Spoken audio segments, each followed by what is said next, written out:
Equation in two variable, जहाँ पे दो वेरिएबल हैं और लीनियर इक्वेशन फॉर्म होएगी। चैप्टर 3 सबसे पहले हम एनसीईआरटी से कर रहे हैं, linear equation in two variable.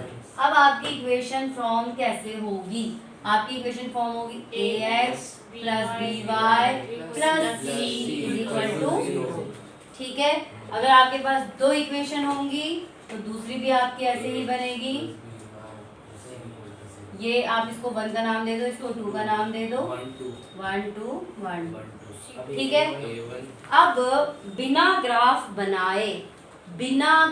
बनाए इनकी ग्राफ कैसे बनती है, 9th क्लास में थोड़ा बहुत सिखाया था मैंने आप लोगों को कि वो बॉक्स बना के x की वैल्यू अपने आप से पुट करो, y की वैल्यू अपने आप निकल जाएगी। 4 सॉल्यूशन ढूंढे थे ना 9th में, उन्हीं 4 सॉल्यूशन से हम क्या करते थे, ग्राफ पे ड्रॉ करते थे। अब बिना ग्राफ बनाए हम कैसे पता लगाएंगे कि दोनों लाइनें पैरेलल हैं या एक दूसरे को कट करती हैं या एक लाइन दूसरी लाइन के ऊपर है, इसका सॉल्यूशन है या नहीं है? तो उसके लिए हमारे पास तरीके हैं। सबसे पहला तरीका है, पहली वाली condition a1 upon a2 is not equal to b1 upon b2।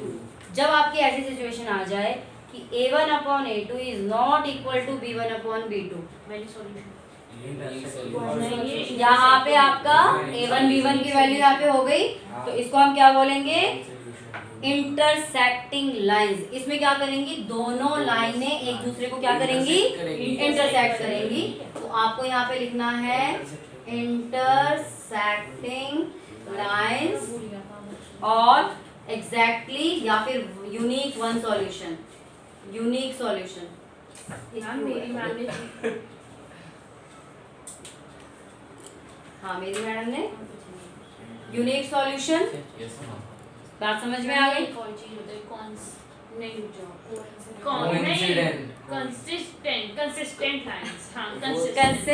Consistent मतलब जिसमें सॉल्यूशन है वो कंसिस्टेंट लाइन होती हैं और जिसमें सॉल्यूशन नहीं होता है वो इनकंसिस्टेंट होती है। तो इसको हाँ जी, ये कंसिस्टेंस वाली है, हाँ जी कंसिस्टेंस, ठीक है। अब दूसरी शर्त है हमारी, when a1 upon a2 is equal to b1 upon b2 is equal to c1 upon c2। तो ये क्या होंगी, जब सारी ही बराबर है तो इसका ग्राफ कैसे बनेगा, इसका ग्राफ बनेगा जब लो लाइन एक दूसरे को काट रही है तो एक सॉल्यूशन होगा। इसका ग्राफ कैसे होगा, एक दूसरे को ओवरलैप करेंगी। हम a1 upon a2, हाँ a1 upon, ये पैरेलल है ना मैम, ये नहीं एक दूसरे को कोइंसिडेंट लाइन, ओवरलैप करेंगे। इसको हम बोलते हैं कोइंसिडेंट। हम इसे कॉन्सिसाइड कहते हैं ना, क्या, कोइंसिडेंट लाइन। और इसके कितने सॉल्यूशन होंगे, इनफिनिट मैनी सॉल्यूशन, ठीक है। ये भी किस में आता है, कंसिस्टेंस में ही आता है। मैम मेरे क्वेश्चन है, हाँ मैम जैसे इसमें यूनिक सोल्यूशन है और इसमें इनफाइनाइटली सोल्यूशन है, बट दोनों में डिफरेंस है। बस मैं मतलब इसका सिर्फ एक ही सॉल्यूशन है, इसके बहुत सारे सॉल्यूशन है, लेकिन सॉल्यूशन है वही कंसिस्टेंस। हाँ मैम इसमें और भी सोल्यूशन बन जाते हैं। हाँ तो कोई बात नहीं मैम बट इसमें तो यूनिक सोल्यूशन लिखते हैं लोग। यूनिक का मतलब कि ये जो दो है ना, अगर x की वैल्यू 3 आ रही है और y की वैल्यू 4 आ रही है तो बस यही एक सॉल्यूशन है, उसके अलावा और कोई सॉल्यूशन इस इक्वेशन का नहीं है। कहने का मतलब ऐसे है, और इसके बहुत सारे सॉल्यूशन हैं, ठीक है। अब तीसरे नंबर पे आता है आपका a1 upon a2 is equal to b1 upon b2 is not equal to c1 upon c2। ये कैसी बनती है, पैरेलल लाइन बनती है। पैरेलल लाइन जब एक दूसरे को कट ही नहीं करेंगी तो इसका सॉल्यूशन नो सॉल्यूशन होगा। तो इसको हम बोलते हैं इनकंसिस्टेंस। क्या कह रहा है, इनकंसिस्टेंट, ठीक है। बात समझ में आ गई? तो यहाँ पे जो 3.2 का पहला क्वेश्चन अभी छोड़ दो, दूसरे क्वेश्चन पे आओ। पहला क्वेश्चन है आपका, on comparing the ratio a1 a2 b1 b2 find out. पहला क्वेश्चन देखिए 3.1 का पहला, 5x minus 4y plus 8 is equal to 0। तो सबसे पहले आप क्या करेंगे, a1 a2 की वैल्यू या तो लिख लीजिए या फिर डायरेक्टली कर लीजिए 5/7, ये एक minute, a1 a2 5/7 b1/v2 minus 4/6 और c1/c2 8/-9। देखो मैं साइन साथ लेके चल रही हूँ, प्लस का साइन लगाने की जरूरत नहीं है, लेकिन अगर माइनस का साइन है तो साथ लेके चलना है। मैम आंसर फिर क्वेश्चन नंबर 2 नहीं, है। अब देखो है क्वेश्चन नंबर 2 है। हाँ, क्वेश्चन नंबर 2 का पहला पार्ट। क्वेश्चन नंबर 1 का अब बेटा उसमें वो है वर्ड प्रॉब्लम भी समझाऊंगी, पहले न्यूमेरिकल वाले कर लो, ठीक है। तो ये 5.7 है, ये इसमें क्या होगा, अब आप चाहो तो इसको कट भी कर सकते हो, तो कोई भी तो फायदा नहीं। क्या आपका a1/a2 b1/b2 के इक्वल है? हाँ। तो यहाँ पे आप अपनी क्राइटेरिया यहाँ पे लिख देंगे a2 is not equal to b1/b2। So ये वाली चीज लिख देंगे, intersecting line, unique solution and consistence इसमें सी को नहीं देख रखा है। नहीं, अब जहाँ पे अगर आपका a1/a2 ही b2 ये इक्वल नहीं है तो फिर आगे फर्दर जाने की जरूरत नहीं है, अगर ये इक्वल है तो फिर आगे फर्दर जाओ कि वो इक्वल है या नहीं है, ठीक है।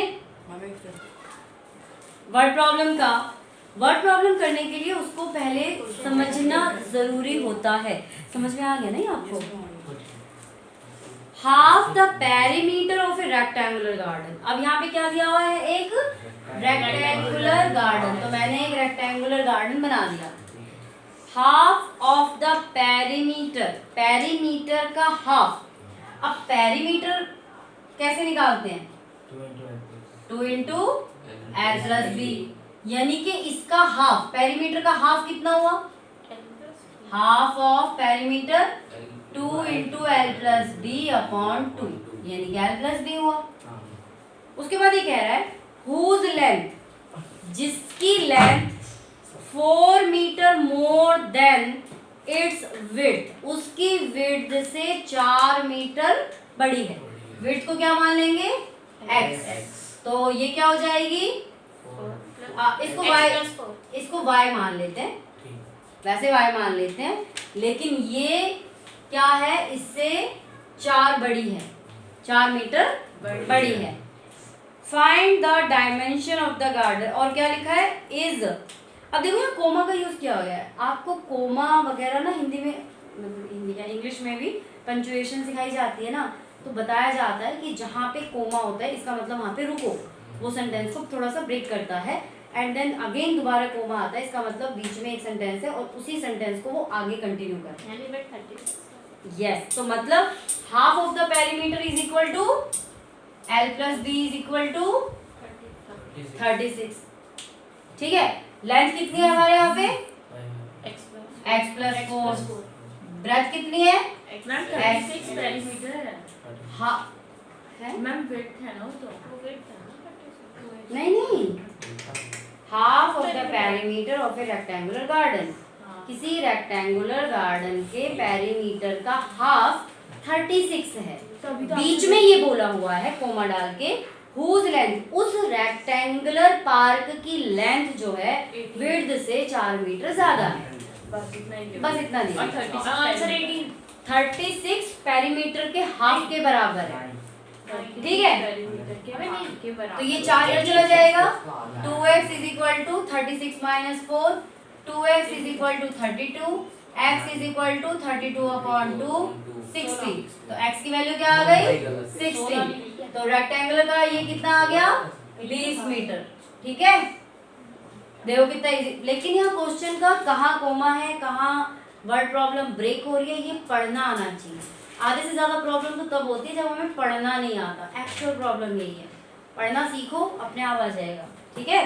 तो हाफ ऑफ द पेरीमीटर, तो सबसे पहले मैंने पेरीमीटर का हाफ निकाल लिया, that is equal to L plus B, और उस रेक्टेंगल का हाफ जिसके रेक्टेंगल का ब्रेथ विड्थ, जिसकी लेंथ विड्थ से 4 मीटर ज्यादा है, तो हमारी वो निकल गई, and that is equal to 36। बात समझ में आ गई, ये था क्वेश्चन 5। अभी तो एक ही करवाया मैंने, आरडी से बहुत सारे क्वेश्चन करेंगे वर्ड प्रॉब्लम।